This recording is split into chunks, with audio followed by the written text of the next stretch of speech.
Thank you, Mr. Chairman. Mr. Darrow, you mentioned three things that Congress should do in this, and you mentioned multiple things the USPS can do as well in the process on that.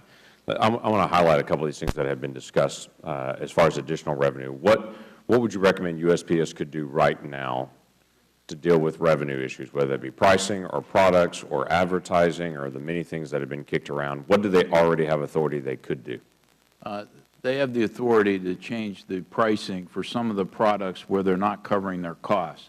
I highlighted the periodicals and standard flat mails and some of the catalog areas.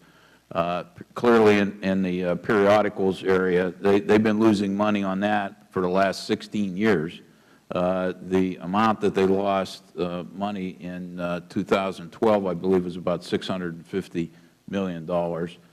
So that's one area that it could reprice, and the same on standard flat mails. Now, you may have to adjust the mix because there are varied products in there with the catalogs and other things.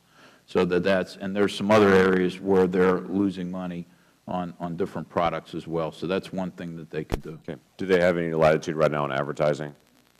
Because that has been discussed, whether it be products for sale at a post office itself or a village station, or whether that be actually advertising on the truck. I would assume they would not put a big advertising for FedEx on the side of their truck, by the way, as far as selling advertising, but to be able to produce that have to be significant. Yes, they can do advertising. Okay, because that has been discussed in the process as well. Mr. Barnett, can I shift over to that? I'm sure this has been discussed as well with the Board of Governors. You have to deal with price and products. The higher the price, the lower the usage. We get that. And it's especially difficult for catalogs, because catalogs are a great competition right now with the Internet as one more step. What has been discussed at this point, and how to be able to strike that balance? Well, just to give you an example, on the catalogs, for example, the catalogs become a feeder for then package delivery, or a potential feeder for package delivery, which is a great growth in our area. So we have great discussions, lengthy discussions. We have a new director of marketing, vice president, that came on about a year ago. She's doing a fabulous job. The Board of Governors has gone to meet with potential customers or existing customers with potential increases in New York, in Phoenix, in San Diego. We meet with them. They tell us what their needs are. We're trying our best to increase revenues everywhere we can. We are underwater in several of these categories. We are still stuck with the price cap. We still cannot increase prices in excess of the CPI.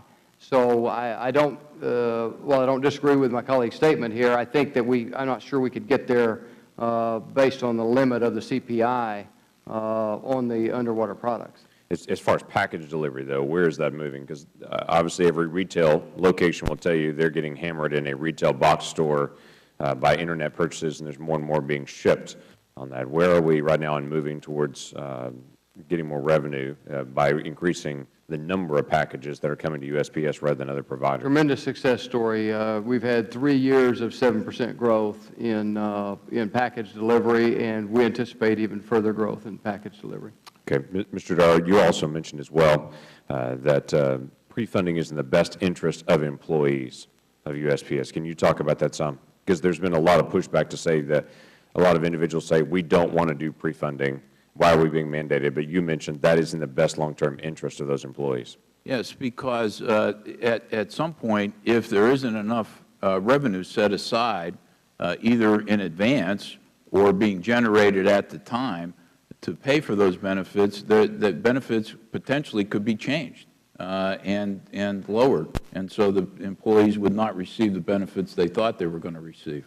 So I think it's in the best interest of the Postal Service for their future viability, and the same for the employees. Right. Struggle through it right now, but because it protects retirees in the days ahead. Yes. Okay. Thank you. With that, I yield back.